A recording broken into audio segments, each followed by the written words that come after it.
భోజనం చేసిన వెంటనే నీళ్లు తాగకూడదు. అలా చేస్తే అరుగుదల సరిగ్గా ఉండదు, బరువు పెరుగుతారు, గ్యాస్ సమస్యలు వస్తాయి. ఇలాంటి మాటలు మనం తరచూ వింటూనే ఉంటాం. నిజంగానే తిన్న వెంటనే నీళ్లు తాగడం అంత ప్రమాదకరమా? ఈరోజు మనం దీని వెనుక ఉన్న అసలు సత్యాన్ని తెలుసుకుందాం.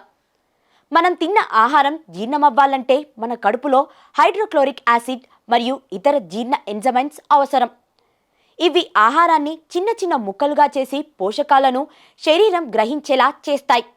తిన్న వెంటనే నీళ్లు తాగడం వల్ల ఎలాంటి అనారోగ్యం ఉండదు. మన కడుపులో ఉండే జీర్ణ వ్యవస్థ చాలా శక్తివంతమైనది. మనం తాగే నీరు కేవలం కొన్ని నిమిషాల్లోనే కడుపు నుండి పేగులోకి వెళ్ళిపోతుంది. నీళ్ల వల్ల జీర్ణ రసాలు ఏమాత్రం పల్చబడవు, వాటి పనితీరు తగ్గదు. ముఖ్యంగా తిన్న వెంటనే నీళ్లు తాగడం వల్ల కొన్ని లాభాలు కూడా ఉన్నాయి. నీళ్లు తాగడం వల్ల ఆహారం సులభంగా పేగులోకి కదులుతుంది. ఇది అరుగుదలకు సహాయపడుతుంది. భోజనం తర్వాత నీళ్లు తాగితే మలబద్ధక సమస్య రాకుండా ఉంటుంది. పోషకాలను శరీరం సరిగ్గా గ్రహించాలంటే నీరు అవసరం. నీళ్లు తాగడం వల్ల ఇది మరింత మెరుగుపడుతుంది. ఆహారం తిన్న వెంటనే నీళ్లు తాగితే కడుపు నిండినట్లు అనిపిస్తుంది. దీంతో ఎక్కువ తినాలనే కోరిక తగ్గుతుంది. కాబట్టి తిన్న వెంటనే నీళ్లు తాగడం వల్ల ఎలాంటి నష్టం లేదు, పైగా కొన్ని ప్రయోజనాలు కూడా ఉన్నాయి.